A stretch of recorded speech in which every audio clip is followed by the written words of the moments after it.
Holidays nale, adu namma GT Holidays da. GT Holidays, South India's #1 travel brand. You know you are special when you're with GT Holidays.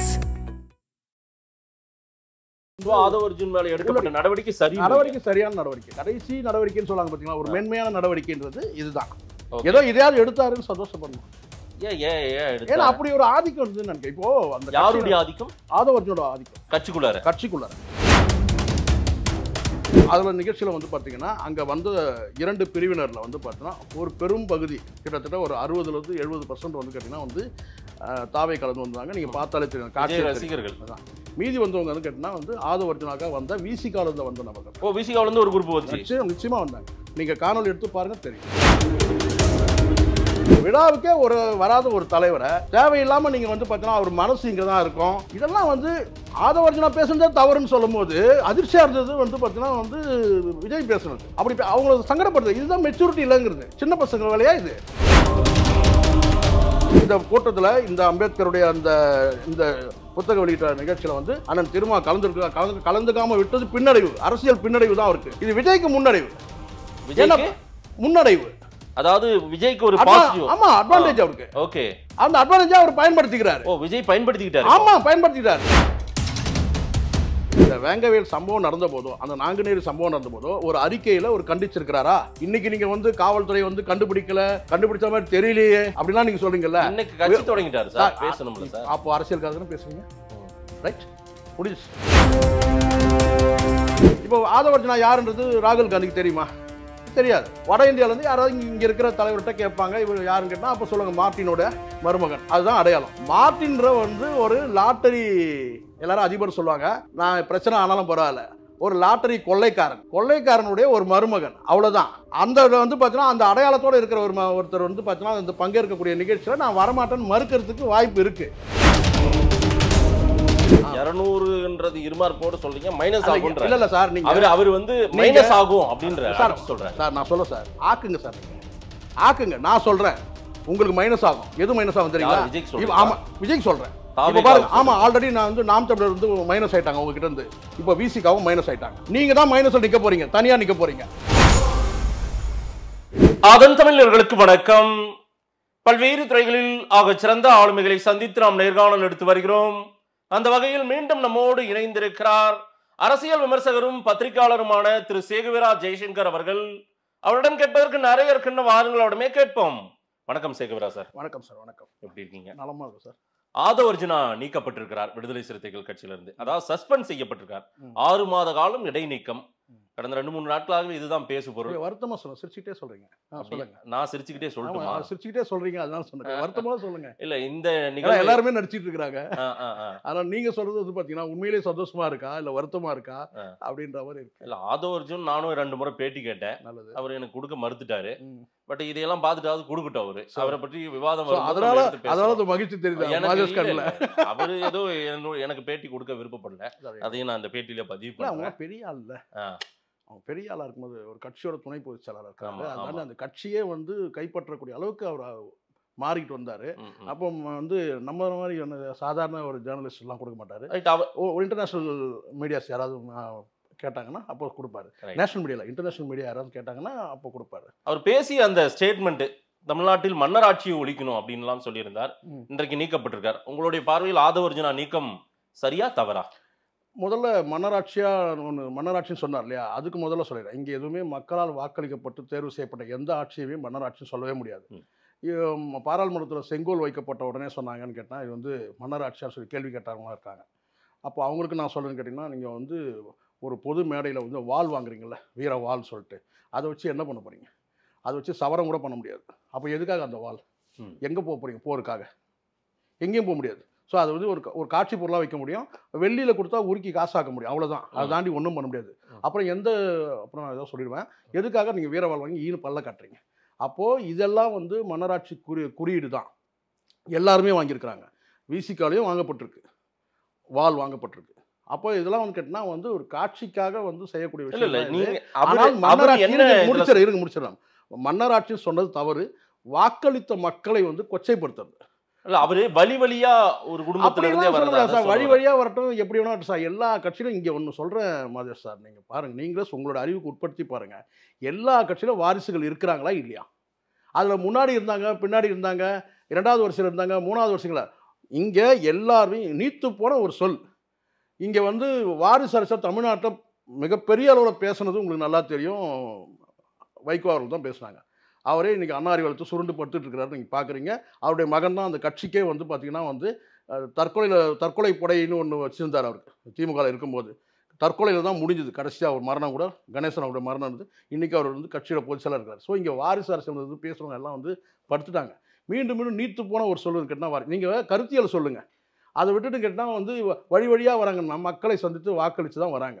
இப்போ வாக்களித்த மக்களை வந்து நீங்க மன்னராட்சி நீங்க சொன்னீங்கன்னா வாக்களித்த மக்களையும் கொச்சைப்பட்டது தான். அது வந்து மெச்சூரிட்டி இல்லாத சொல்லக்கூடிய ஒரு வார்த்தை. ஆனா ஆதவர்ஜுனா ஸ்டேட்மெண்ட்டை சோஷியல் மீடியாக்கள்ல நான் பார்த்த வரையில அதை நிறைய பேர் சரியா தானே சொல்லியிருக்காரு. சார் இங்க நிறைய பேர் கொஞ்சம் பேர்லாம் கிடையாது சார். இங்க நீங்க இந்த வியூவர்ஸ் விகிதாச்சாரம் தானே இருக்கட்டும். ஆனால் நீங்க சொல்லக்கூடியதுன்னு கேட்டா எல்லா கட்சி அப்படி பார்த்தா எல்லா கட்சிக்கும் பொருந்தும். நீங்க குறிப்பிட்ட ஒரு கட்சி திமுக மட்டுமே நான் ஏதோ திமுக வந்து பார்த்தீங்கன்னா ஆதரவா பேசுறேன்னு கிடையாது. பொதுவா நான் பேசுறேன். எல்லா கட்சியிலையும் அது வந்து பார்த்தீங்கன்னா அந்த சிக்கல் நீங்க சொன்னீங்கன்னா அது யாரும் ஏத்துக்க மாட்டாங்க. பொதுவா சொல்லுவாங்க. என்னன்னு கேட்டீங்கன்னா ஆமாங்க வம்சாவளி. ஆனால் அடிப்படையில் ஒரு விஷயம் வந்து பார்த்தீங்கன்னா அங்கே மறைக்கப்படுது. வாக்களித்து மக்களால் தேர்வு செய்யப்படுறாங்க. இப்போ நான் கேட்குறேன் வந்து கேட்டிங்கன்னா வந்து வாரிசு அரசியல் தான். வைகோ இருந்தார். கட்சியில் தேர்வு செய்யப்பட்டது. இதே வந்து பார்த்தீங்கன்னா ஒரு கூட்டணி இல்லாமல் அவரால் தனித்து நின்று வந்து அவருடைய மகன் வந்து ஜெயிக்க வைக்க முடியுமா? மக்கள் ஏற்றுப்பாங்களா? ஐயோ வைகோ மகன், வைகோவே தோக்கடிச்சவங்க, ஐயோ வைகோ மகன் அதனால வந்து வாக்களிச்சோம் சொல்லுவாங்களா? கட்சியிலே வந்து பார்த்தீங்கன்னா தேர்தல் முறையான தேர்தல் நடந்ததுனாக்கா வந்து பார்த்தீங்கன்னா வைகோ மகனை ஏற்றுக்க மாட்டாங்க. ஏன்னா அது அந்த மாதிரியான கட்சி. வைகோவை ஏற்றுப்பாங்க. வைகோ மகனை ஏற்றுப்பாங்களா? கிடையாது. அங்கேயும் வந்து பார்த்தீங்கன்னா சில வந்து ஆதவர்ஜுன் மேல எடுக்கப்பட்ட நடவடிக்கை சரியான நடவடிக்கை. சரியான நடவடிக்கைன்னா என்ன கேட்டா இந்த 6 மாதம்னு சொல்றாங்களே இடைநீக்கம்ன்றது இங்க பல நீக்கங்கள் இருக்கு. விடுவிக்கிறதுன்னு ஒண்ணு இருக்கு, நாகரிகமா நீக்கிறதுன்னு ஒண்ணு இருக்கு, நிரந்தர நீக்கம்னு ஒண்ணு இருக்கு, கட்சி அடிப்படை உறுப்பினர் பதவியிலிருந்து நீக்கிறது ஒண்ணு இருக்கு. இனிமேல் யாரும் அண்ணன் தண்ணி போலவும் கூடாதுன்னுவாங்க. அந்த மாதிரி இருக்குல்ல. இது வந்து ஒரு மென்மையான இதுதான் கடைசி நடவடிக்கை. இது கடைசி நடவடிக்கைன்னு சொல்லுவாங்க பாத்தீங்களா. ஒரு மென்மையான நடவடிக்கைன்றது இதுதான். ஏதோ இதையாவது எடுத்தாருன்னு சந்தோஷப்படணும். ஏன்னா அப்படி ஒரு ஆதிக்கம் இருந்ததுன்னு நினைக்கிறேன். இப்போ அந்த யாருடைய ஆதிக்கம்? ஆதவர்ஜுனோட ஆதிக்கம் கட்சிக்குள்ளார எப்படி அவ்வளவு பேர் அப்படி ஒரு பலம் ஆதவர்ஜுனாவுக்கு எப்படி வந்ததுன்னா ரொம்ப உங்களுக்கு நிறைய சொல்ல வேண்டிய அவசியமே இல்லை. இங்க வந்து பார்த்தோம்னா இது கட்சியோட தலைவர் இந்த புத்தக வெளியீட்டு விழா இருக்கு இல்லையா, எல்லோருக்குமான தலைவர் அம்பேத்கர். அதுல நிகழ்ச்சியில வந்து பாத்தீங்கன்னா அங்க வந்த 2 பிரிவினர்ல வந்து பாத்தீங்கன்னா ஒரு பெரும் பகுதி கிட்டத்தட்ட ஒரு 60% வந்து கேட்டீங்கன்னா வந்து தாவை கலந்து வந்தாங்க. நீங்க பார்த்தாலே தெரியும் காட்சி ரசிகர்கள். மீதி வந்தவங்க வந்து கேட்டீங்கன்னா வந்து ஆதவர்ஜுனாக வந்த விசிகால இருந்து வந்த நபர்கள். விசிகால இருந்து ஒரு குரூப் வச்சு நிச்சயமா வந்தாங்க. நீங்க காணொலி எடுத்து பாருங்க தெரியும். இத்தனைக்கும் தலைவர் அதுல கலந்துக்கல அப்படின்ற வந்து ஒரு உத்தரவு இருக்கு. ஆனால் வலிமையா வந்து இந்த நிகழ்ச்சியில வந்து விசிகாவோட துணை பொதுச் செயலர் அந்த பெயரை பதிவிடக்கூடாதுன்னு சொல்லி ஒரு மறைமுக உத்தரவு தான் இருந்திருக்கு. நேரடியா எங்கேயும் வரல. அதை தாண்டி உண்மையிலேயே அந்த நிகழ்ச்சியில வந்து பங்கேற்க கூடாதுன்னு சொன்னா அந்த கட்சி வந்து ஒரு அறிக்கையை வெளியிட்டிருக்கலாம். இந்த நிகழ்ச்சியில வந்து யாரும் நீங்க வந்து விசிகாவை சார்ந்தவர்கள் யாரும் பங்கேற்க கூடாதுன்னு சொல்லி கூட வந்து ஒரு அறிக்கை வெளியிட்டு இருக்கணும். ஆனா அதை செய்யல. இல்ல திரும்ப ஒத்துக்கிறாரு இல்ல. அதாவது நானா தான் அனுப்புனேன் அந்த மேடைக்கு, நீங்க போய் பேசுங்கன்னா. அப்ப நானா அனுப்புனேன்னு சொல்லும் போது எப்போ அவர் வந்து ஒரு கட்சிக்கு ஒரு முரண்பட்ட கருத்து வச்சாங்களோ அடுத்த 6 மணி நேரம் இல்லை வந்து பார்த்தீங்கன்னா ஒரு 2 மணி நேரம் இல்லை ஒரு 6 மணி நேரம் ஒரு அரை நாளில் அந்த நடவடிக்கை எடுத்துருக்கணும். அதுக்கப்புறம் அழுத்தங்கள் பல முனையிலேருந்து வந்த பிறகுதான் வந்து நீக்கணுன்ற கட்டத்துக்கே போறாரு. அழுத்தம் பல முனைனா அழுத்தம்னா பல முனை அழுத்தம்னா நீங்கள் எல்லாத்தையும் இணையத்தில் பார்க்கும்போது இணையத்தில் பலரும் சொல்கிறாங்கல்ல, திமுக மட்டுமே இல்லை, திமுக சார்ந்தவங்களும் சொல்றாங்க, திமுக அப்பாற்பட்ட அத்தனை பேரும் வந்து பார்த்தீங்கன்னா ஏன் அந்த கட்சியில் இருக்கணும் தேவையில்லாம சங்கடங்களை உருவாக்குறாரு இவரு கட்சியோட தலைமைக்குன்னு சொன்னாங்க. பல அழுத்தங்கள் பல பத்திரிகைகளை கேள்வி கேட்ட பிறகுதான் ஒரு கேள்விக்கு வந்து கோபப்படுறாரு. உங்களுக்கு நீங்க வந்து திமுக கட்சிக்காரரான்னு கேட்கறாங்க ஒரு கட்டத்தை அந்த வேங்கை வயல் விஷயம் கேட்கும். அப்ப எவ்வளவு கோபப்படுறாரு நீங்களே பார்த்தீங்க. அப்படியான கோபம் வந்து பார்த்தீங்கன்னா இந்த மாதிரி பத்திரிகையாளர்கள் வந்து கேட்கறாங்க. இந்த மாதிரி வந்து உங்க கட்சியில இருந்து அடுத்தடுத்து ஏற்கனவே 3 மாசத்துக்கு முன்னாடி கூட உங்களுக்கு தெரியும் வந்து ஒரு முரண்பட்ட கருத்து தெரிவிக்கிறார் கூட்டணிக்கு. அதுக்கு பிறகு வந்து துணை முதல்வர் அந்த ஒரு பிரச்சனையும் அவர் தான் கொண்டு வரார். ஸோ இதையெல்லாம் கூட சகிச்சுக்கலாம். அடுத்தது வந்து கேட்டால் ஒரு மாற்று கட்சி தலைவர் வெளியிடக்கூடிய ஒரு புத்தக வெளியீட்டு விழாவில் இவர் தான் அந்த வந்து பார்த்தீங்கன்னா அந்த புத்தகத்தை உருவாக்குறதுல இவரும் ஒரு பார்ட்டாக இருக்கிறார் ஆதவர்ஜுனா. அந்த இடத்துல வந்து பார்த்தீங்கன்னா நீங்கள் மன்னராட்சின்னு சொல்கிறது ஒரு குறிப்பிட்ட கட்சியை வந்து எந்த நோக்கத்துக்காக அந்த நிகழ்ச்சி நடத்தப்படுதோ அந்த நோக்கத்திலிருந்து வெளியேறி முழுக்க முழுக்க ஒரு கட்சி அரசு யாரானா அது மத்திய அரசு சாடுறோம். இப்போ சில பேர் சொல்கிறாங்க மாநில அரசு மட்டும் அவர் சாடவே இல்லை, திமுக மட்டும் சாடலை, மத்தியில் சாட, ரெண்டுமே தவறுன்னு சொல்கிறாங்க. இங்கே நோக்கம் என்ன உங்களுக்கு? நோக்கம் வந்து பார்த்தீங்கன்னா அம்பேத்கர் எல்லோருக்குமான தலைவர். ஆனால் நீங்கள் பேசுறது அத்தனையும் தலித் அரசியல். அது எப்படி அதுவே முரணாக இருக்குல்ல? முதல்ல முரணாக இருக்குது. நீங்கள் எல்லோருக்குமான தலைவர்னா ஒரு இந்திய அரசியல் சாசனத்தை உருவாக்குறது எல்லாருக்கும் வந்து எல்லாருக்குமான ஒரு தலைவராக இருந்தால் அதை உருவாக்கியிருக்கிறாரு. அப்படியே அவர் பொதுவான கருத்துக்களை வைக்கணுமே தவிர அந்த இடத்துல நீங்கள் மீண்டும் சமூக நீதி பேசலாம், நான் பேசக்கூடாதுன்னு நான் சொல்ல. நீங்கள் சமூக நீதி பேசுங்க, சனாதனம் பேசுங்க, எல்லாம் பேசுங்க. ஆனால் அதை தாண்டி வந்து பார்த்தீங்கன்னா நீங்கள் வெறுப்பு அரசியல் பேசுகிறீங்கல்ல, அங்கே தான் சிக்கலாச்சு. அதில் கூடுதலாக மத்திய அரசு கொஞ்சம் மென்மையான போக்காகவும் கடுமையான போக்கு வந்து மாநில அரசு நீங்கள் சார்ந்தது வந்து முழுக்க முழுக்க அரசியலுக்கு அம்பேத்கரை நீங்கள் பயன்படுத்திட்டீங்க. அந்த நிகழ்ச்சியை பயன்படுத்தி ஆதவர்ஜுனா பயன்படுத்திக்கிட்டாரு. அதுக்கு துணை போயிருக்கு ஆனந்த விகடன். நிச்சயமா விஜய் அந்த ரோல்லாம் நீங்க விஜய்க்கு இருக்கு. விஜய் ஒரு கருவியா பயன்படுத்தினா சார் விஜயோட பேச்சு நீங்க பாத்தீங்க. விஜய் வந்து முழுக்க முழுக்க அந்த நிகழ்ச்சி நீங்க மீண்டும் ஒரு முறை நீங்க பாத்துங்க. அதுல வந்து பாத்தீங்கன்னா அவர் உட்கார்ந்து இந்த பேச்சு அது எல்லாமே அவர் மேடையில மைக்கு பிடிச்சவருக்கு அது இயல்பா வரக்கூடியது. அது நிறைய ஆடியோ லான்ச் எல்லாம் நிறைய அவர் பண்ணிருக்கிறதுனால எழுதி கொடுத்த வசனங்களை அவர் பேசிட்டார். அவ்வளவுதான். அங்க வந்து பாத்தீங்கன்னா அவர் உட்கார்ந்து போது பாத்தீங்கன்னா அவர் வந்து கிட்டத்தட்ட வந்து ஒரு படிக்காமல் வந்து எக்ஸாமுக்கு போன ஒரு மாணவன் எப்படி இருப்பான், வினாத்தல் வச்சுட்டு முடிச்சுட்டு இருப்பான், அப்படிதான் இருந்தார். நான் நீங்க ஒன்றும் எடுத்து பாருங்க. இல்லை சார் இந்த இடத்துல இல்லை மற்ற நம்ம அப்படியே அணுகவும் ஒவ்வொருத்தருக்கும் ஒவ்வொரு ஸ்டைல். நான் தவறுன்னு சொல்ல சார். நீங்கள் அதுக்கப்புறம் நீங்கள் சரி ரைட் ஓகே நீங்கள் அதுக்கப்புறம் நீங்கள் வந்து பேசுறீங்கல்ல, அது வந்து ஒரு நல்ல மெச்சூரிட்டி வேணும். அது சார் ஒரு தலைவர் வரல, ஏற்கனவே ஒரு சில சங்கடங்கள் இருக்குன்னு தெரியும். நீங்கள் நேற்று தான் நீங்கள் வந்து கட்சி ஆரம்பித்து நீங்கள் வந்து பார்த்தா அடுத்த கட்டம் நீங்கள் நேராக ஸ்ட்ரைட்டாக முதலமைச்சர் ஆகணுன்ற கனவு உங்களுக்கு இருக்குது. அதுக்காக நீங்கள் கூட்டணிக்காக நீங்கள் ஆசைப்படலாம், தப்பு இல்லை. நீங்களும் கூட சொல்லியிருக்கீங்க அந்த மேடையிலேயே என்னன்னா யாரோடலாம் நம்ம வராங்களோ அவங்களோட நம்ம தூக்கி நம்மளும் சுமப்போன்னு கூட நீங்கள் சொன்னீங்க. அவங்களும் இணைச்சு கொண்டு பயணிக்கணும் இல்லையா அப்படின்லாம் கேட்டிங்களா? ரைட், அதெல்லாம் ரைட்டு. ஆனால் விழாவுக்கே வராத ஒரு தலைவரை தேவையில்லாமல் நீங்கள் வந்து பார்த்தீங்கன்னா அவர் மனசு இங்கே தான் இருக்கும். இதெல்லாம் வந்து ஆதவர்ஜுனா பேசுனதே தவறுன்னு சொல்லும் போது அதிர்ச்சியாக இருந்தது வந்து பார்த்தீங்கன்னா வந்து விஜய் பேசுனது. அப்படி அவங்கள சங்கடப்படுது. இதுதான் மெச்சூரிட்டி இல்லைங்கிறது. சின்ன பசங்க வேலையா இது? ஒரு கட்சி ஒரு ஆட்சி நடக்குது சார், அது கூட்டணியில் அங்கம் வகிக்கிறாங்க. திரும்ப வந்து நான் சொல்றேன் கேட்க, திரும்ப தடுக்கப்பட்டிருக்கிறார். நிச்சயமா இப்பவும் நான் சொல்றேன், இப்பவும் தடுக்கப்பட்டிருக்கிறார். நான் சொல்றேன் இந்த அந்த இடைநீக்கம் இருக்குல்ல, சஸ்பென்ஷன், அதுவே தடுக்கப்பட்டிருக்கிறார். இன்னும் நடவடிக்கை முழுமையான நடவடிக்கை இல்லை. அது அவர் இப்போ இப்படி சொன்னா அவங்க சரியா இருக்கும். இப்போ இல்ல யார் தடுக்கிறது எனக்கு புரியல. தடுக்கிறது விஜய் இருங்க விஜயும் திருமாவளவனும் ஒரு மேடையில் பங்கேற்று புத்தகத்தை வாங்குவதும் கொடுப்பதுமா இருக்கணும். ஆமா, அதுல திருமா மேடை ஏறாததற்கு திமுக தான் காரணம் போல விஜய் சொல்வதாக செய்திகள் பரவிடுச்சு. கண்டிப்பா. அப்ப திமுக திருமாவளவனை தடுத்துருச்சா? நல்லா கேட்டுங்க, தடுக்கிறதே கிடையாது, வெளிப்படையா எல்லாத்தையும் பேசுவோம். நீங்க கேட்டா நீங்க முரண்பட்ட இருங்க. நீங்க பேசுறது மேடையில் பேசுறது இவர் என்ன பேச போறாருன்னு முன்னாடியே தெரியாது. அவங்களுக்கு யாருக்கு தெரியாது, திமுக தரப்பு தெரியாது. அப்போ அவங்க அழுத்தம் கொடுத்தாங்கன்னு சொல்ல முடியாது. ஆனால் தொடர்ச்சியாக வந்து பார்த்தீங்கன்னா இவர் ஆதவர்ஜுனா பேச்சுக்களை வச்சு ஏற்கனவே ஒரு ப்ரெஷர் இருக்கு. அதை தாண்டி துணை முதலமைச்சர் பதவி கேட்டபோது ஒரு ப்ரெஷர், சரி தப்புன்ற அது வேற விஷயம், ப்ரெஷர் இருக்கு. அப்படி இருக்கும்போது கேட்டினா அந்த ஒரு நிகழ்ச்சியில வந்து விஜயோட நிகழ்ச்சியில வந்து இவர் வந்து புத்தகத்தை வெளியிடறவங்க விஜய் பெற்றுக்கொள்ற மாதிரி இருந்தது.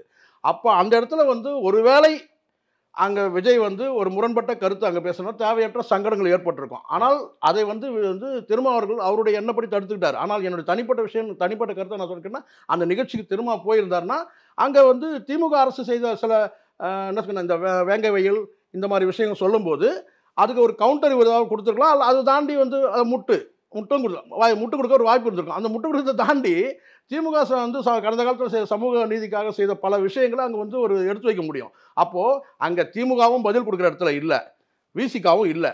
விசிகாவில் இருக்கிற ஒரு முக்கிய பொறுப்பாளரே வந்து பார்த்தீங்கன்னா அங்கே வந்து பார்த்தீங்கன்னா ஒரு என்ன வேற ஒரு மாறு வேடத்தில் போய் ஏதோ ஒரு அவருடைய ஆமாம் அந்த மாறு வேடத்தில் போய் அங்கே நீங்கள் சாடுறது வந்து அது வந்து ஒரு என்ன சொல்ல கேட்டால் ஒரு நியாயமான அரசியல்னு நான் பார்க்குறேன். இங்கே நோக்கமே எனக்கு உள்நோக்கமே கிடையாது, ஒரு நியாயம் இல்லை. நீங்கள் சொல்லக்கூடிய ஒரு நிமிஷம் நல்லா முழுக்க இது வந்து டாக்டர் அம்பேத்கருடைய ஒரு புகழ் பாடக்கூடிய அவர் நினைவில் கொள்ளக்கூடிய ஒரு நிகழ்ச்சியில நீங்க நேரடியா வந்து ஒரு வன்ம அரசியல் நீங்க கொட்டுறீங்க. அது மாநில அரசு மேல கொட்டினா மத்திய அரசு மேல கொட்டினா சார். இப்போ நான் கேட்கறேன் சார், அங்க மணிப்பூர் விவகாரத்துக்கு வந்து பாத்தீங்கன்னா நீங்க வந்து ஒரு பேசுறாருன்னு வச்சுங்களேன், அங்க கவுண்டர் கொடுக்குற இடத்துல பிஜேபி யார் இருக்கிறாங்க அங்க?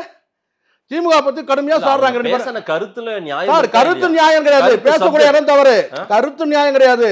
பேசுன இடம் தான் தவறுன்றேன். நீங்க பொது மேடையில பேசுங்க. அம்பேத்கர் விளிம்பு நிலை மக்களுக்காக பாடுபட்டு ரைட் இந்த விளிம்பு நிலை மக்கள் பாதிக்கப்பட்டிருக்காங்க வேங்கை வயல்ல. Correct sir. அததான் ஆதவர்ஜுன் அந்த மேடையில பேசுறாரு. இங்க பாருங்க, இங்க நீங்க வச்சிருக்கிற தலைப்பு என்னன்னு பாருங்க. முதல்ல அது வாங்க. முதல்ல எல்லோருக்குமான விளிம்பு நிலை மக்கள் மட்டுமே கிடையாது. நீங்க வரலாற்று வார்த்தைகளால் வஞ்சிக்கப்பட்ட குலத்துக்காக அவர் போராடி இருக்கிறார். அதை தாண்டி இந்திய அரசியல் சாசனம் யாருக்கெல்லாம் வந்து பயன்படுதுன்னு பாருங்க.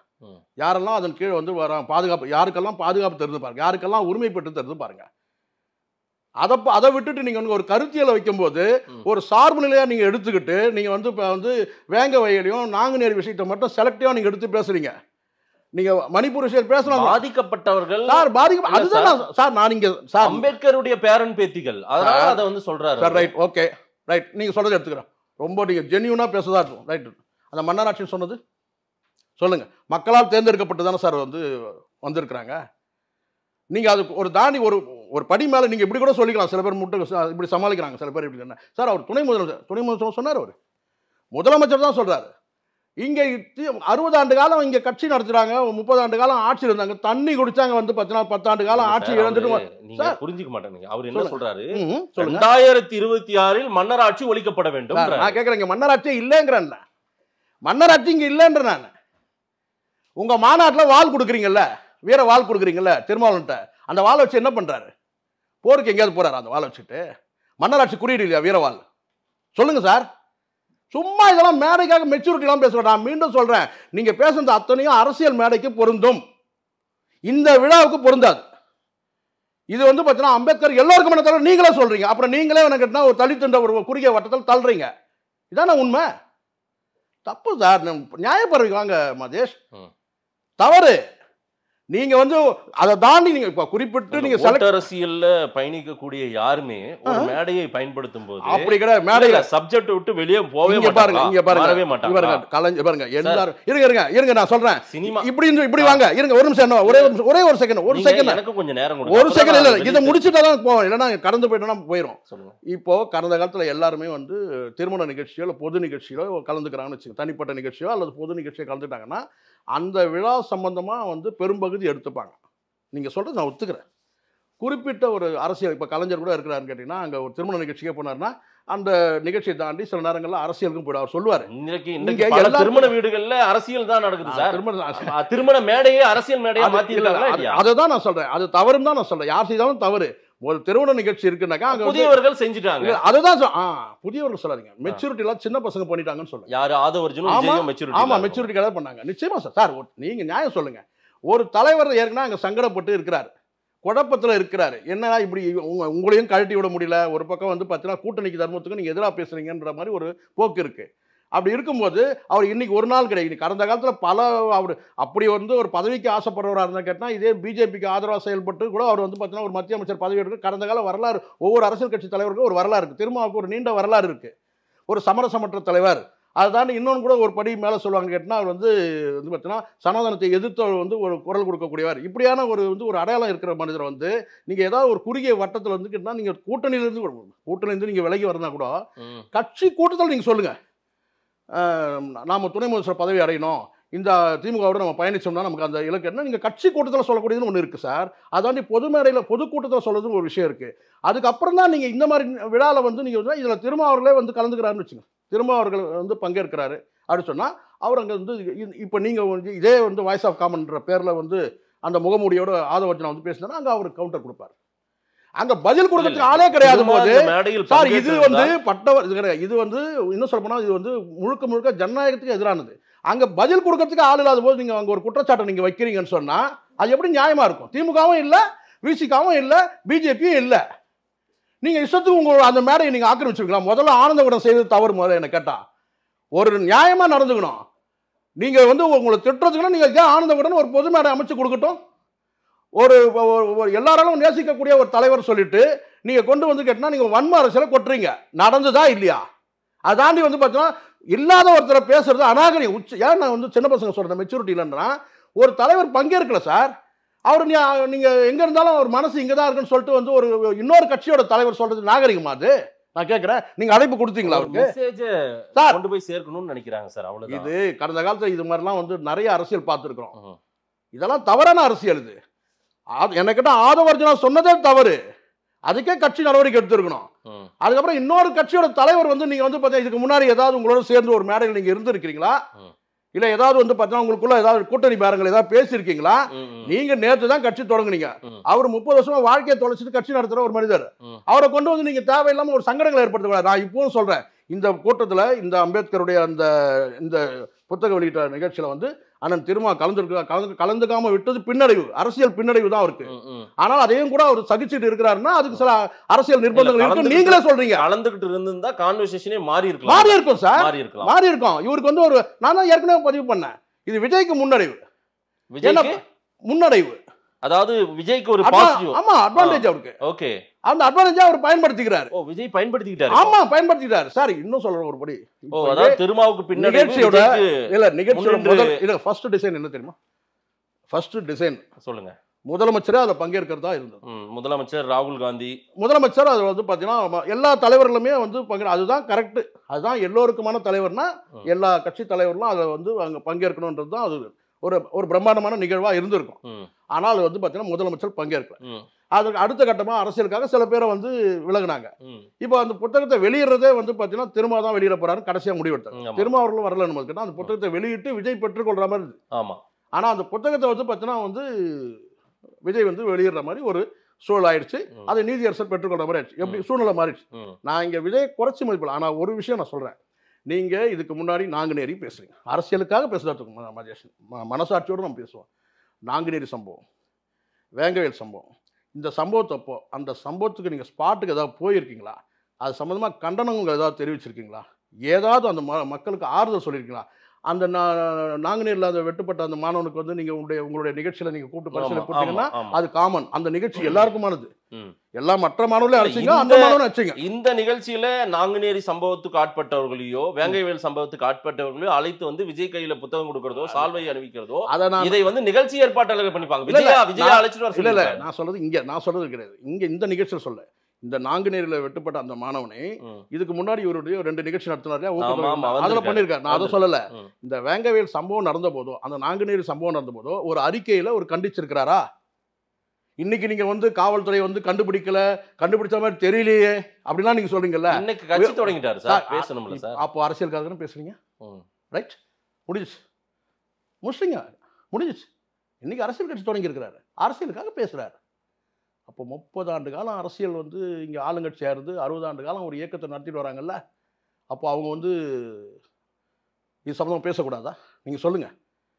இப்போவும் நான் சொல்கிறேன், அவங்க பேசுகிறாங்க, செய்கிறாங்க. இங்கே சில நுணுக்கங்களோட அந்த பிரச்சனையை கையாள பார்க்குறாங்க. அதனால தான் அண்ணன் திருமா வந்து ரொம்ப பக்குவமாக அதை வந்து பதில் கொடுத்தாரு. இந்த விஷயம் சென்சிட்டிவான ஒரு விஷயம், இந்த வேங்கைவேலில் நடந்த விஷயம். இதை சொன்னால் நம்ம வந்து கேட்டால் இவங்க வந்து ஒரு சென்சிட்டிவோட நாளைக்கே அரெஸ்ட் பண்ண வேண்டியது தானே அவர் சொல்கிறாருல்ல, அந்த மேடையிலே சொல்கிறாருல்ல, இது கைது பண்ணியிருப்பாங்க, அரசியல் அழுத்தங்கள் கண்டுபிடிக்க கூடாதுன்றது நோக்கம் கிடையாது. சில விஷயங்களை வந்து ரொம்ப நீக்கு போக்காக பார்த்துக்கணும். இது வந்து பார்த்தீங்கன்னா ஸ்ப்ரெட் ஆகாமல் பார்த்துக்கணும். சரி, இதை வந்து பார்த்தீங்கன்னா எப்படி கொரோனா அப்போன்னு கேட்டால் நீங்கள் சொல்ல முடியுமா? நீங்கள் அதாவது தாம் தும்முன்னு போகாம ஒரு பக்குவமா அரசியல் பண்றாங்க. இவங்க மெச்சூர்ட் இல்லாம இவங்க மெச்சூர்ட் இல்லாம நடந்துட்டாங்க. இதுக்காக வந்து யாருமே அந்த விஷயத்தை பேசவே இல்லையா? எல்லாரும் பேசியிருக்காங்க, கூட்டணி கட்சிகள் பேசி, திருமாவும் பேசியிருக்காரு. எல்லாத்தையும் மீடியா முன்னாடி வந்து பேசணும்னு நினைக்காது. இல்ல சார், நீங்க உங்க மனசாட்சியோடு சொல்லுங்க சார். நான் மக்கள் கேட்கிற கேள்வியை நான் கேட்கணும்னு நினைக்கிறேன். ஒரு சாமானிய பத்திரிகையாளர் சொல்லுங்க. வேங்கைவேலுக்கு எத்தனை வருடங்கள் சார்? இதற்கான தீர்வே நம்மளால கண்டுபிடிக்க முடியல. நான் திரும்பவும் சொல்றேன், இததானுங்க சார். இல்ல இல்ல, நேத்து அரசியலுக்கு வந்து ஆதரவுலாம் பேசுற நிலைமையை நம்ம விட்டுட்டுமே. அதுதான் இருங்க அதுதான் கேள்வி. இந்த இடத்துல நான் சொல்றேன், எனக்கு ஒரு யூகத்துல நான் சொல்றேன், இது தப்பா கூட போகட்டும். சில விஷயங்கள் வந்து பாத்தீங்கன்னா நீங்க ஒரு நடவடிக்கை எடுக்கும்போது அது வந்து வேற திசையில போகும். அப்படிதான் கடந்த காலத்தில் பல விஷயங்கள் வந்து ஒரு மென்மையான சில நேரங்களில் வந்து சில விஷயங்கள் வந்து வன்மையாக அதாவது கேட்டால் வன்முறை ஏற்படாமல் அல்லது கேட்டால் மேலும் இது போன்ற குற்றங்கள் ஏற்படாமல் இருக்கிறது கூட சில நேரங்களில் வந்து இது வந்து பார்த்தீங்கன்னா மறைமுகமாக கூட சில விஷயங்கள் நடக்கலாம், நடவடிக்கை எடுக்கலாம். அது நம்ம சொல்ல முடியாது. சம்பந்தப்பட்ட நபர்கள் மீது மறைமுக நடவடிக்கை கூட இருக்கலாம். வெளிப்படையாக நீங்க சொல்றீங்க இல்லையா, இதெல்லாம் கேட்டா அது மேலும் வந்து ஒரு சாதி வன்மத்தை வந்து மேலும் வந்து ஊக்குவிக்கிற மாதிரி ஆயிரும். சில நேரங்கள் நடக்கும். பாதிக்கப்பட்ட மக்களை யாரும் வந்து பார்த்தீங்கன்னா இது யாருமே ஆதரிக்க மாட்டாங்க சார். இந்த மாதிரி விஷயம், அதுவும் கீழ்த்தரமான இந்த மாதிரி விஷயத்தை வந்து இதை திட்டமிட்டு நடத்தப்பட்டதா கூட இருக்கலாம். ஆனால் அந்த மக்களுக்கு என்ன செய்யணுமோ செய்யணும். ஆனால் அது பாதிக்கப்பட்ட மக்களுக்கு நிவாரணம். இதை தாண்டி வந்து நீங்கள் வந்து பார்த்தீங்கன்னா நீங்கள் வந்து குற்றவாளிகள் கைது செய்யப்பட்டு அரெஸ்ட் பண்ணணும்னு சொல்கிறீங்கல்ல, அதெல்லாம் நடக்கும்போது எதிர்மறையான சில விஷயங்கள் மீண்டும் அது நடக்கும். அதுக்கு வந்து பதிலுக்கு ஒரு நடக்கும். இதெல்லாம் கடந்த காலத்தில் நம்ம வந்து அதனால் சில நேரங்களில் வந்து பார்த்தீங்கன்னா ஒரு டிப்ளமேட்டிக் நடவடிக்கைன்னுவாங்கல்ல, ஒரு நுணுக்கமான நடவடிக்கை, அது அப்படி தான் எடுத்துக்கணும். எல்லாத்தையுமே இங்கே சென்சிட்டிவாக எடுத்துகிட்டு போனோம்னா கதை வேற மாதிரி ஆயிடும். சரி, உங்களுடைய பார்வையை மக்கள் ஒத்துக்கிறாங்களா? அது ஒத்துக்கிறாங்களோ இல்லையோ, இதுதான் உண்மை. ரைட். ஆனால் அதே சமயத்தில் இங்கே வந்து இந்த குற்றத்தை கண்டுபிடிக்காத அளவுக்கு கையாளாகாத போலீஸ் அப்படின்ற அந்த மாதிரி பார்வையிலையும் பார்க்க முடியாது. சில அரசியல் காரணங்கள், சில அழுத்தங்கள் இருக்குதுன்னா சில நேரங்களில் இப்படி தான் வந்து போகணும். இங்கே வெவ்வேறு பார்வை இருக்கு. இங்கே நடவடிக்கையில் கூட பார்த்தீங்கன்னா வெவ்வேறு நடவடிக்கைகள் இருக்கு. அது எல்லாத்தையுமே இங்கே வந்து வெளியில் கொட்ட முடியாது. அண்ணன் திருமாவுக்கு தெரியாதா? இதை வந்து கண்டுபிடிக்க முடியாதா? ஒரு போலீஸ் இவர் பேசுகிற வசனம்லாம் திரும்ப பேச முடியாதா? சில நேரங்களில் வந்து பார்த்தீங்கன்னா ஒரு அமைக்கபல் இணக்கமாக கொண்டு போகிறது நல்லது தான். திருமாவின் சமரசம் இதுதான் காரணம்ன்றீங்க? ஆமாம், சமரசம் நியாயமா. இதில் உள்நோக்கம் இருக்காது சார். Right, okay. யார் சார் ஒத்துப்பாங்க? வேங்கவேலில் இப்படி ஒரு அநீதி நடந்திருக்கு, நாங்குநேரியில் இப்படி ஒரு அநீதி நடந்திருக்குன்னு சொன்னா நாங்குநேரி விஷயம் வேற.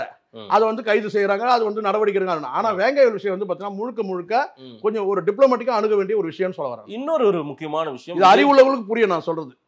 யாருக்கு அறிவு இல்லைன்னு யார் வேணும்னு சொல்றேன். இது நான் கேட்கறவங்களுக்கு அறிவுள்ளவங்களுக்கு புரியும் நான் சொல்றது. பேசியவர்களே நீங்க நான் சொல்றது இந்த நான் சொன்ன விஷயம் சொல்றது சார். நான் சொல்றது கூட கேட்டீங்கன்னா சில விஷயங்கள் டிப்ளமேட்டிக்கா தான் செய்ய வேண்டியது இருக்கும். ஒரு பரபரப்பான ஒரு அரசியலை கொண்டு போக முடியாது. கருத்து போய் சேரும், அவங்க மக்கள் என்னன்னு சொல்லுவாங்க. ரொம்ப முக்கியமான ஒரு கேள்வி. 200 தொகுதிகள் வெற்றி என்ற ஒரு இருமார்ப்போடு சிலர் இருக்காங்க, அவங்களுக்கெல்லாம் மைனஸா தான் போகுது. ஒரு கூட்டணிகளை வச்சு ஏமாத்திட்டு இருக்காங்க அப்படின்னு எல்லாம் சொல்றாரு விஜய். சொல்றாரு விஜயுடைய இந்த ஸ்டேட்மெண்ட் அவர் வந்து மைனஸா போகுன்றாரு, இதுவே வீழ்ச்சியை சந்திக்கும்ன்றாரு. இது நீங்க ஒத்துக்கிறீங்களா? இது அரசியல் வார்த்தை தானா? இது அரசியல் ஸ்டேட்மெண்ட். அததான் இப்ப புரியுதுங்களா சார்? ஒரு அம்பேத்கர் மேடையில தான் சார் நீங்க என்ன பேசணும், யார் என்ன பேசணும், ஏன் சார் டிக்டேட் பண்றீங்க? அப்படி கிடையாது. நிகழ்ச்சியை பொறுத்து நீங்க பேசணும். நிகழ்ச்சிக்கும் நீங்க பேசுறதுக்கு ஏதாவது சம்பந்தம் இருக்கா? இருமாப்பு எகத்தாலாம் சொல்றீங்களா? 200 சீட் வந்து அவங்க புறவாசல் வழியா அடிக்க போறாங்களா? நான் கேட்கற பதில் சொல்லுங்க. புறவாசல் வழியா ஜெயிக்க போறாங்களா? சொல்லுங்க.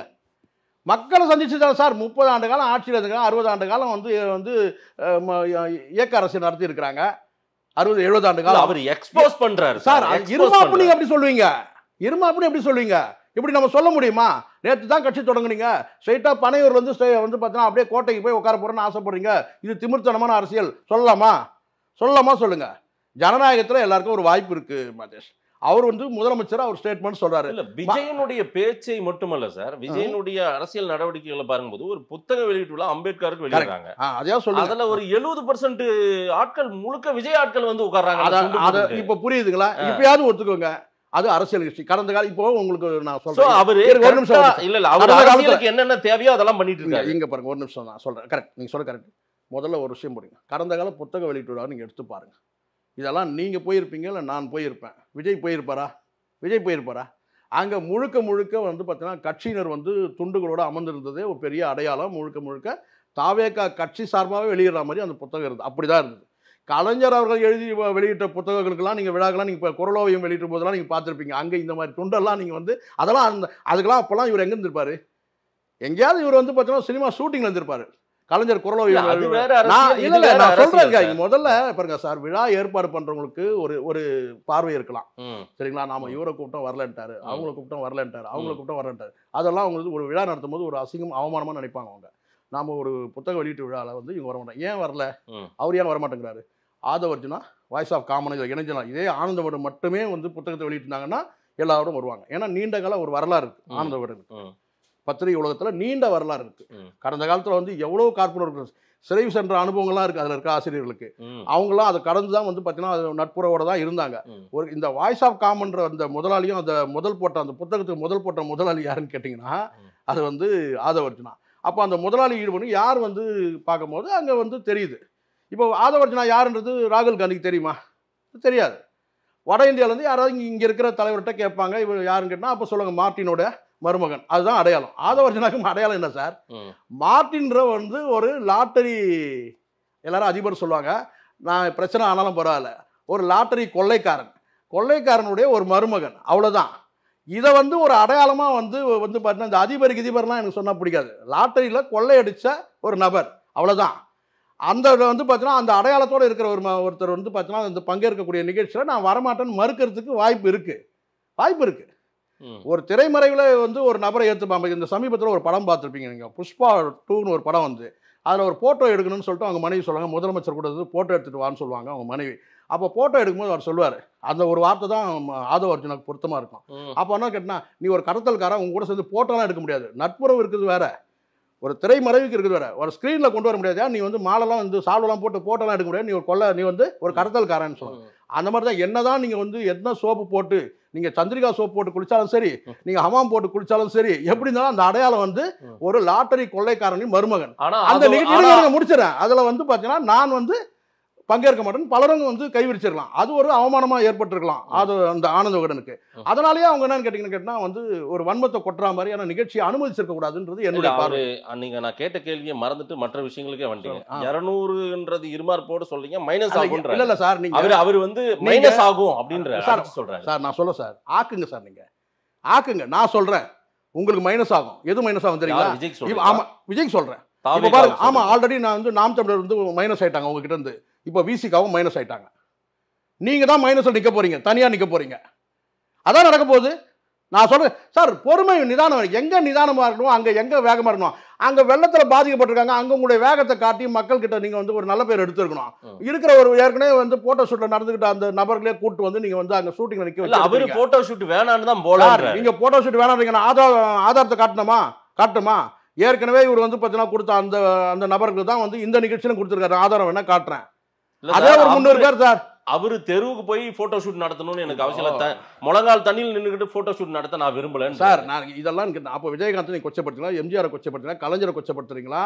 கடந்த காலத்தில் வந்து பார்த்தீங்கன்னா வந்து அண்ணாமலை, பிஜேபி இருக்க தலைவர்கள்லாம் வந்து பார்த்தீங்கன்னா அண்ணாமலை உட்பட எல்லாரும் வந்து பார்த்தீங்கன்னா அந்த வந்து சீமான் உட்பட எல்லாருமே வந்து அவங்க எல்லாருமே போஸ்ட் கொடுக்குறாங்களா? நீங்கள் ஒரு சீன் போறீங்க, கூட்டம் வந்துடும் என்ன நீங்க என்ன வந்து இந்த வயது பொண்ணா நீங்க தொட்டா என்ன ஆயிட போறீங்க? நீங்க விஜய் பாருங்க சார், சும்மா வந்தால் கூட்டம் அப்படி கிடையாது சார். இது நான் சொல்றேன் சார், நீங்க அரசியல் வந்து எல்லாருமே சொன்னாங்க. இப்போ சொல்றேன் நான், பிரச்சனை பேசு பொருளாகாம என் பக்கம் வந்துடும் எல்லாமே நினைக்கிறேன் சார். அப்படிலாம் கிடையாது. நீங்க என்ன நீங்க சொல்றீங்க, அதெல்லாம் நீங்க வந்து ஒரு நாள் வரும், 2 நாள் வரும் பாருங்க. அப்ப நான் கேட்கற முதலமைச்சர் உங்களோட நிலைமை என்ன ஆகும்? வரவே மாட்டீங்க. அப்போ வெறும் கோட்டையிலே இருந்துப்பீங்க. ஒன்லி ஆர்டர்ஸ் தான், ஆன்லைன்ல எல்லாமே நடக்கிற விஷயம். கூட்டம் வரும் சார், அழுவாங்க, கண்ணீர் விடுவாங்க, அந்த கண்ணீரை தொடைங்க, அதுதானே உங்களுக்கு. அதுக்கப்புறம் அரிசி கொடுக்குறீங்க, பருப்பு கொடுக்குறீங்க, அது வேற. நீங்க வந்து நான் போனாலே கூட்டம் வந்துடும், நான் போனாலே கூட்டம் வந்துடும். வித்தியாசமான அரசியல் ஏதோ சார், வித்தியாசமான அரசியல் இல்லை, வேலைக்காக அரசியல். அனாதே நிப்பார் விஜய். இல்ல அரசியல் அனாதே நிப்பார். நானும் நடுரோட்ட விஷயம் சீமான் மாதிரியா நான் சொல்றேன். கூட்டணி தான் நீங்களும் சொல்றீங்க. நீங்களே ஒரு கூட்டணிக்கு கணக்கு போறீங்க. நேற்று அரசியலுக்கு வந்தீங்க, முந்தா நாள் நினைக்கிறேன், என்ன போட்டுங்க தப்பா எடுப்பது, நேற்று இல்லை முந்தா நாள் வந்தீங்க அரசியலுக்கு. நீங்களே வந்து கூட்டணிக்கு ஆசைப்படும் போது 30 ஆண்டு காலம் ஆட்சியில் இருந்தோம், அவங்க நினைக்க கூடாதா, எதிர்பார்க்க கூடாதா? அது எப்படி இருமாப்பாயிடும், அது எப்படி எகத்தாளம் ஆயிடும் சொல்லுங்க நீங்க. இப்ப இந்த இடத்துல நீங்க ஒரு நாகரிகமான வார்த்தையை பயன்படுத்தினாலும் பரவாயில்ல. நீங்க ஏதோ அங்க வந்து இருக்கிற கூட்டத்தை வந்து பாத்தீங்கன்னா உங்க கட்சியினர் கூட்டம், நீங்க இதை வந்து பாத்தீங்கன்னா ஒரு பொது மேடையில கூட நீங்க இப்படி பேசுறீங்கன்னா கூட நம்ம சொல்லலாம் இது அரசியல் மேடைங்க, அது அவருடைய கட்சியோட நிலைப்பாடு பேசுறாருங்க. கடந்த காலத்தில் எல்லாருமே பேசியிருக்காங்க தான். ஒரு பொது நிகழ்ச்சியில கொண்டு வந்து நீங்க இந்த மாதிரி ஒரு திணிக்கிறீங்க, இந்த மாதிரியான வார்த்தைகளை விடுறது தவறு. நான் இப்போ நான் சொல்றேன், இந்த காணொலியில பார்க்கும்போது நான் ஒரு பொதுவான பார்வையில தான் நான் நியாய பார்வையில் பேசணும்னு நினைக்கிறேன், எந்த பக்கம் ஆதரவு இல்லாம. இவர் பார்க்குறேன், ஆலூர் ஷானவாஸ், அவர் என்ன கேட்டா கூத்தாடி அப்படின்னு சொல்றாரு. நான் ஒரு வார்த்தை சொல்றேன், முதல்ல நடிகர்கள் இந்த கூத்தாடின்னு சொல்றதே முதல் தவறு, ரொம்ப தவறு. கூத்தாடின்னு எப்படி சொல்லுவீங்க? அப்போ உதயநிதி கூத்தாடி இல்லையா? ஸ்டாலின் கூத்தாடி இல்லையா? நாடகத்தில் நடித்த கலைஞர் கூத்தாடி இல்லையா? அது தவறான பேச்சு. யாராக இருந்தாலும் தவறுனா தவறு தான் சார். இங்கே வந்து கூத்தாடின்னு சொன்னது எப்படி வந்து ஒரு பொது நிகழ்ச்சி, பொது டிவி நிகழ்ச்சியில் வந்து நீங்கள் கூத்தாடி நீங்கள் சொல்கிறீங்களோ அது தப்பு. நீங்களே கொத்தடிமையாக இருக்கிறீங்க. விசிகான்ற கட்சியில் ஒரு கொத்தடிமை ஆலூர் ஷானவாஸ், அவ்வளோதான். ஒரே ஒரு அப்படிதான் நான் சொல்லுவேன். நீங்கள் கூத்தாடினா சொல்லுவேன் சார். இங்கே தவறுனா தவறு. அங்கே இருந்த நபர் சரியில்லை, தாவேகா சார்பில் இருந்த நபர் சரியில்லைங்க, அங்க கவுண்டர் கொடுத்துருக்கணும். இவ்வளவு நேரம் விஜய் இப்போ நான் சொல்றேன் சார், அங்கதான் ஒப்பிடல. நீங்க கவனிக்க தவறுறீங்க. நீங்க ஒரு பொது மேடையிலையும் ஒரு பொது நிகழ்ச்சியிலும் பேசும்போது நாகராஜ் விஜய்க்கும் பொருந்தோன்ற நானு, ஆலூர் ஷானவாஸ்க்கும் பொருந்தோன்ற நானு. நீங்க நீங்க நல்லா புரிஞ்சுங்க மாதேஷ். நீங்க ஒரு பொது நிகழ்ச்சி யார் வேணா ஏற்பாடு பண்ணிட்டோம். நீங்க அந்த இடத்துல ரொம்ப எச்சரிக்கை. கலைஞர்லாம் கடந்த காலத்துல வந்து பல சூழ்ச்சிகள் இருக்கும். இப்ப அண்ணன் சொல்றாரு யாதும் அறிஞ்சன் சூதும் அறிஞ்சன் சொல்றாருல, அந்த நிகழ்ச்சியோட சூது என்னன்றதை அவர் தெரிஞ்சுக்கிட்டாரு. அதை கூட அவர் வெளிப்படையா சொல்ல முடியல என்ன சூதுன்றத. அந்த மாதிரி நிலையில இருக்கிறார் அவரு. சரிங்களா? அதனால நான் சொல்றேன், விஜய் பேசினாலும் தவறு, ஆதவர்ஜனா பேசினாலும், ஆலூர் ஷானவாஸ் பேசினாலும் தவறு. நான் இந்த இடத்துல வந்து பாத்தீங்கன்னா ஒரு வார்த்தை நீங்க நல்லா புரிஞ்சுங்க. யாரும் மாதேஷ் வாக்களிச்சிருக்கிறார். நான் சொல்றேன், மாதேஷ் வாக்களிச்சு வெற்றி பெற்ற அந்த எம்எல்ஏவோ அல்ல எம்பியோ நான் சொல்றேன் வந்து கொஞ்சம் மன்னராட்சி அடிப்படையில் வந்தார் சொன்னேன். மாதேஷ் கோவம் வருமா வராதா? 1.5 கோடி பேர் இங்க வாக்களிச்சிருக்காங்க சார். அதை போற போக்கில் இருக்க மத்தியில் இருக்க ஆளுங்கட்சியை வந்து பாத்தீங்கன்னா வந்து ஈஸியா வந்து கலைக்க முடியாது. ஏகப்பட்ட சட்டங்கள் இருக்கு, கலைக்க முடியாது. ஆட்சி நினைச்சா அவ்வளவு நெருக்கடிகள் இருக்கு, அவ்வளவு நீதிமன்ற தீர்ப்புகள் இருக்கு. நீங்க மக்கள் வாக்களிச்ச வந்து பாத்தீங்கன்னா அந்த வாக்குரிமையை கொச்சைப்படுத்துற மாதிரி நீங்க மன்னராட்சி சொன்னீங்கன்னா அது தவறு இல்ல. இறுதியா ஒரு கேள்வி. இப்போ ஆதவ அர்ஜுனா விஜய் இந்த மேடையில பேசுனது இவங்கெல்லாம் ரொம்ப நட்பா ரொம்ப காலம் இருக்கிற மாதிரி தெரியுதே சார். அதெல்லாம் சார் நான் இங்க வெளிப்படையா புரியாத மக்கள் புரிஞ்சுக்கிட்டேன். அங்க ஆரம்பத்துல இருந்து இப்போ வரைக்கும் இருக்கிறாருன்னு நினைக்கிறேன். ஜான் ஆரோக்கியசாமி தான் அங்க வந்து உண்மையிலே வந்து மிக சிறந்த, நானே சொல்றேன், மிக சிறந்த. என்கிட்ட ஒரு தவிர்க்க முடியாம இந்த நேரத்தில் நான் வந்து சொல்லிக்கிறேன். 2-3 முறை என்கிட்ட 4 முறை கூட அவர் பேசியிருக்கிறாரு. ஆனால் வந்து இப்போ நான் சொல்றேன், எனக்கு மிக சிறந்த அறிவாளி. அவர் விஜய் கட்சி மாதிரி ஆட்களுக்கு வந்து அவர் வந்து ஆலோசனை சொல்ல வந்தது தான் அவருக்கு மைனஸ். மிக சிறந்த அறிவாளி. அவர் ஏதோ ஒரு சூழ்நிலையில் என்ன உங்களுக்குள்ள பாண்டிங் தெரியல, சொல்ல ஒரு அக்ரிமெண்ட்டோ இல்லை வந்து உறவு முறையோ என்னன்னு தெரியல, அவர் வந்து ஆலோசனை சொல்ல வந்துட்டார். அந்த ஆலோசனையை எக்ஸிக்யூட் பண்ணுற அளவுக்கு வந்து பார்த்தீங்கன்னா அங்கே வந்து விஜய்க்கே வந்து ஆர்வம் இல்லை. அவர் சொல்றது அத்தனையும் கேட்டாருன்னா நிச்சயமா முதலமைச்சர் ஆயிடலாம் 26ல், நிச்சயமா. நான் சொல்றேன், அது எப்படின்னு கேட்காதீங்க. ஆனால் வந்து அவருடைய கனவெல்லாம் வந்து அவ்வளவு ஈஸியா நடக்கிற ஆதவ அர்ஜுன் தான் விஜய்க்கு எல்லாம் அப்படி மாறுது மெல்ல மெல்ல. ஓகே, ஏன்னா இப்ப நீக்கப்பட்டிருக்காரு. அவர் ஏதாவது அந்த கட்சிக்கு போற வாய்ப்பு இருக்குல்ல. ஏன்னா இப்போ நல்லா தெரியுங்க, மனசுக்கு பிடிச்ச மாதிரி ஒன்று கொண்டு போறதுன்னு இருக்குல்ல. ஒரு அதாவது கேட்டா யார் நம்ம ஆலோசனை சொல்றோமோ, இப்போ பிரசாந்த் கிஷோர் வந்து விஜய் வீட்டில் உட்காரும் போது இப்படி உட்காந்தாராம். இப்படி உட்காந்த ஸ்டைல் விஜய்க்கு அது பிடிக்கல. விஜய் எப்படி உட்காரன்னு கேட்டேன், இப்படி உட்காரணும். எப்படி இப்போ வந்து ஜான் ஆரோக்கியசாமி இப்படி உட்கார்றாரு, இவரு இப்படி உட்காருவார். எப்படி கேட்டால் இப்படி கால் மேலே கால் ஆதவர்ஜுனா இந்த பேனா அப்படி வச்சுட்டே இருப்பார். அது ஒரு ஸ்டைல். பேனா கையில் வச்சுப்பார். நீங்கள் பார்த்துருப்பீங்க, நேர்காணல் கூட பேனாவோட தான் இருப்பார். இந்த பேனாவை இப்படி கையில் வச்சுருந்தாருன்னா அது ஓரளவுக்கு அட்ஜஸ்ட் பண்ணிப்பார். இந்த காலம் இல்லை இப்படி இருக்கிறது தான் இவ்வளோ நாள் இவர் ஒப்பேற்ற முடிஞ்சுது. யார்? ஜான் ஆரோக்கியசாமி அவர்கிட்ட இப்படி உட்காரணும். சரிங்களா? இதுதான் அங்கே பிரச்சனை. ஆனால் மிக சிறந்த அறிவாளி. அவர் ஸ்ட்ராட்டஜி ரெடி பண்ணுறதுலாம் நடத்தி காட்டுறது ரொம்ப ரொம்ப கஷ்டம். ஏன்னு கேட்டால் நடத்தி காட்டியிருப்பார், அது எக்ஸிக்யூட் பண்ணுற அங்கே வந்து பார்த்தீங்கன்னா வந்து நபர் வந்து எக்ஸிக்யூட், அவர் வந்து ஒரு நிறுவனம். ஆதவ அர்ஜுனா மாதிரி ஒரு அரசியல்வாதி கிடையாது, அவர் நிறுவனம். ஸோ அந்த நிறுவனத்தில் வந்து அவர் வெறும் ஸ்ட்ராட்டஜி மட்டும் ரெடி பண்ணி கொடுக்கும். அதை எக்ஸிக்யூட் பண்ணுற ஆள் சரியான நபர் கிடையாது, சரியான நபர்கள் இல்லை. அங்கே முழுக்க கேட்டிங்கன்னா அங்கே வந்து உங்களுக்கு தெரியும், முனுசாமி தான், புசி முனுசாமி தான் அங்கே இருக்கிறாரு. சரிங்களா? அவர் வந்து இதை வந்து இவர் சொல்லக்கூடிய அந்த விஷயம் இருக்குல்ல, உண்மையிலே பெரிய விஷயம். அவர் அதெல்லாம் வந்து நடத்தி காட்டுற அளவுக்கு அவர் ஆள் கிடையாது. ஸோ இப்போ முடிச்சிடுறேங்க. அதாவது ஜான் ஆரோக்கியசாமி திட்டம் என்னன்னு கேட்டீங்கன்னா, விசிகாவையும் பாட்டாளி மக்கள் கட்சியும் நாம் தமிழர் 3ஐயும் இணைச்சு விஜய் தலைமையில் கொண்டு போனோன்றார். வலிமையான கூட்டணி. அதை எக்ஸிக்யூட் பண்ணுற இடத்துல யாருக்கு கேட்டிங்கன்னா முனுசாமி மாதிரியான ஆட்களாலும் முடியவே முடியாது. ஒரு எண்ணெய் கடை வச்சு கொடுத்தீங்கன்னா, ஒரு ஹோல்சேல் கடை வச்சு கொடுத்தோம்னா அதை பார்த்துக்கிற அளவுக்கு தான் வந்து அவர் கெப்பாசிட்டி. யாருக்கு? புசி முனுசாமிக்கு. ஒரு ஹோல்சேல் கடையில் இந்த டின்னுலாம் வச்சிருப்பாங்க பார்த்தீங்களா, அந்த அது ஒன்றா பண்ணலாம். அதை தாண்டி ரியல் எஸ்டேட் கூட பண்ண முடியுமான்னு தெரியல. அவர் அதான் பண்ணிட்டு இருக்கிறாரு. அப்போ இது மாதிரி வந்து ஒரு ஆட்சி அதிகாரத்தோடு நான் கிட்டத்தட்ட 30 ஆண்டு காலம் ஆட்சியில் இருந்த கட்சியை, ஒரு 60 ஆண்டு காலம் உள்ள கட்சியை வீழ்த்தணும்னா மிகப்பெரிய ஸ்ட்ராட்டஜி தேவைப்படுது. அதை வந்து ஜான் ஆரோக்கியம், ஆனால் அதை எக்ஸிக்யூட் பண்ண முடியல. அதுக்கு தான் இப்போ ஆதவ அர்ஜுன் மாதிரி ஒரு பெரிய ஆதவ அர்ஜுனா கூட அப்படிதான் இணைஞ்சது. ஆனால் இப்போ வந்து கேட்டால் இங்கே நிலைமை மாறுது. இங்கே வலிமையான வந்து ஒரு இயக்கமாக விசிகான்ற வந்து கட்சி வலிமையான இயக்கம் தன்னை காட்டிக்கணுன்ற அந்த போராட்டத்தில் இப்போ இருக்கிறாங்க. உண்மை இது. தடுமாற்றங்களுக்கு தான் நீங்கள் பார்த்தீங்க. இது மாதிரி அவர் இப்போ இந்த இடைநீக்கம் வந்து பார்த்தீங்கன்னா என்றைக்கோ செஞ்சிருக்கணும் அவர். ஆனால் ஒவ்வொரு கட்டத்தில் இப்போ ஆதவ அர்ஜுன் விஜய்க்கு பலமாக மாறிடுவாரோ? வாரது வாய்ப்பு இப்போ இல்லை. இந்த இடைநீக்கம்ன்றது கொஞ்சம் மென்மையான நடவடிக்கை தானே. முழுமையாக வந்து அடிப்படை உறுப்பினர் வந்து நீக்கியிருந்தாங்கன்னா அப்போ வந்து அவர் போய் இணைஞ்சலான்னு சொல்ல முடியும். இப்போதைக்கு ஒரு 6 மாதம் இப்படி இருப்பா, நீ ரெஸ்ட்ல இரு, பார்க்கலாம் அப்படின்னு கூட இருக்கலாம். ஆனால் எப்படி இருந்தாலும் கட்சியோட கிராஸ் ரூட்ல வந்து ஊடுருவிட்டாரு ஆதவ அர்ஜுனா. அவர் தலித்தா இருக்கட்டும், நான் தலித்து இதெல்லாம் வந்து இப்போ சொல்றாரு, நான் தலித்து நான் அப்படின்னு கூட சொன்னார். ஆனால் அதே சமயத்தில் நான் வந்து ஒடுக்கப்பட்ட அவருடைய கடந்த கால வாழ்க்கையெல்லாம் சொன்னார் இல்லையா. அங்கே எல்லாருக்கும் எல்லா தாய்க்கும் ஒரு கண்ணீர் கதை இருக்குது சார். அது வந்து அது வேற, பர்சனலாக அவர் பேசுறது வேற. ஆனால் எப்படி இருந்தாலும் வந்து பார்த்தீங்கன்னா வந்து ஒரு அவர் வேணா அப்படி சொல்லலாம். என்னன்னு கேட்டேன், நானும் வந்து ஒடுக்கப்பட்டவன் தான் சொல்கிறார்ல. மார்ட்டின் மாதிரி மிகப்பெரிய ஒரு லாட்டரி கொள்ளைக்கார குடும்பத்தில் வந்து வாக்கப்பட்டா அடிமையாக தான் இருக்கணும். அது முதல்ல அவரே அடிமை என்ன கேட்டால் சொன்னேன். இது எப்படி இன்னொரு அடிமை தலையை எப்படி ஒரு மீட்டு எடுப்பார் சொல்லுங்க பார்க்கலாம். அது வாய்ப்பு இல்லை. ஒன்று என்னது கேட்டினா, இங்கே விசிகா வந்து இப்போ தற்காலிகமாக வந்து கட்சியை வந்து காப்பாற்றிக்கிற நிலைமையில் இருந்திருக்கு. ஒரு பக்கம் அடிப்படை உறுப்பினர் வந்து நீக்கினாங்கன்னா கட்சி பிளவுப்படும். ஏன்னா பல கட்சிகள் வந்து பார்த்தீங்கன்னா அவர்கிட்ட வந்து பார்த்தீங்கன்னா வந்து பல்வேறு வகையில் தொடர்பில் இருக்கிறாங்க. நீங்கள் புரிஞ்சுப்பீங்கன்னு நினைக்கிறேன். நிதி உட்பட ஃபண்டுன்னு போட்டுங்க நல்லாயிருக்கும். பணம் போட்டிங்கன்னா சிக்கலாயிரும்.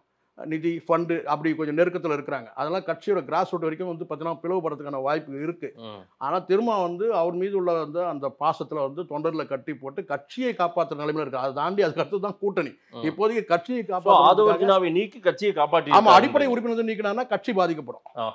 இப்போ என்னன்னு கேட்டிங்கன்னா ஒரு கட்சியை உடையும். ஆமாம் ஆமாம் ஆதவர்ஜுன் அந்த அளவுக்கு ஆமாம் கிராஸ் ரூட் படி எந்த கட்சிக்கு எந்த துணை இப்போ சொல்கிறார் அண்ணன் சொல்கிறார்ல துணை பொதுச் செயலாளர்லாம் ஒரு 10 பேர் இருக்கிறாங்கன்னு கூட சொல்றாரு. 10 பேர்ல ஒருத்தர் சொன்னாங்களே. எந்த 10 பேருக்கு வந்து பார்த்தீங்கன்னா வந்து லெட்டர் அது அந்த போஸ்டரில் அல்லது மற்ற விவகாரங்கள் இருக்குல்ல துண்டறிக்கையில் வந்து துணை பொதுச் செயலாளர் படம் இருக்கு. சிறுத்தை படம் இருக்கும், அண்ணன் படம் திருமா படம் இருக்கும், அதுக்கு பிறகு வந்து அம்பேத்கர் படம், பெரியார் அம்பேத்கர் எல்லாம் இருப்பாங்க. ஆமாம் பெரியார் கூட இருக்கும், அம்பேத்கர் இருப்பார் வழக்கமாக. அங்கே வந்து ஆதவர்ஜுனா படமும் வந்தது. வேணா உங்களுக்கு காட்டுறேன். இதனால இது எதுக்குன்னா இப்படி வந்து கிராஸ் ரூட்ல போயிட்டாரு. மிகப்பெரிய ஒரு ஒடுக்கப்பட்ட மக்களுக்கான கட்சி சார், மிகப்பெரிய இயக்கம் தான். ஆனா அந்த ஒடுக்கப்பட்ட மக்கள் கிட்ட இருக்கிற பலவீனம்ன்றதே வந்து பணம் தான். அந்த வகையில் மிகப்பெரிய ஒரு பணக்காரன் வந்து வசியப்படுத்திக்கிட்டார். அப்போ அங்க வந்து கிராஸ் சஸ்பெண்ட் பண்ணி இருப்பதே வந்து அந்த தொனி தானே சார் நக்கலா சொல்ல முடியுது. நீங்க வந்து உங்க பேரை போடக்கூடாதுன்னு சொல்லியாச்சு, கட்சியோட உங்க பேரை போடக்கூடாதுன்னு சொல்லியாச்சு, நீங்கள் வந்து அதை அதில் கலந்துக்கிட்டு அந்த ஒரு வார்த்தை வந்து வருது இல்லை, அண்ணன் திருமா அவர்கள் எங்கே இருந்தாலும் இங்கே அவருடைய மனசு இங்கே தான் இருக்குது. அது எப்படி சொல்ல முடியுது? அது நக்கல் துணி தானே. அவர் கேவலப்படுத்துகிற மாதிரி தானே இருக்குது. அவர் சங்கடப்படுத்துகிற இவ்வளோ பெரிய வந்து ஒரு இதை புரிஞ்சிக்க முடியாது. ஒரு ஸ்ட்ராட்டஜி ரெடி பண்ணி கொடுக்குறாங்கல்ல. அப்போது உங்களுக்கு நல்லா தெரியும் தனிப்பட்ட வன்மம் திமுக மேல இருக்கு. அதை நீங்க வெளிப்படுத்துறதுக்கு வேற மேடைகள் இருக்கு. சோ சஸ்பெண்ட் பண்ணதே வந்து ஒரு அதாவது கட்சியை காப்பாற்றும் ஒரு மென்மையான நடவடிக்கை. நிரந்தரமா நீக்கி இருந்தால் அவர் கட்சியை உடைச்சிருப்பாருன்றது கண்டிப்பா. அதனால தான் அவர் சொல்றாரு நான் கட்சியை காப்பாற்றுறதுக்கு சில நடவடிக்கை எடுக்கிறேன்னு சொல்றாரு. அவரே வெளிப்படையா சொல்றாரு. அதுதான் மீனிங். அதுதான் மீனிங். ரைட். எது மீனிங்னு மக்கள் அதுதான் மீனிங். ரைட். ஓகே. நேரில் வந்து நேரம் கொடுத்து பேசினதுக்கு நன்றி திரு சேகவராஜ். நன்றி சார்.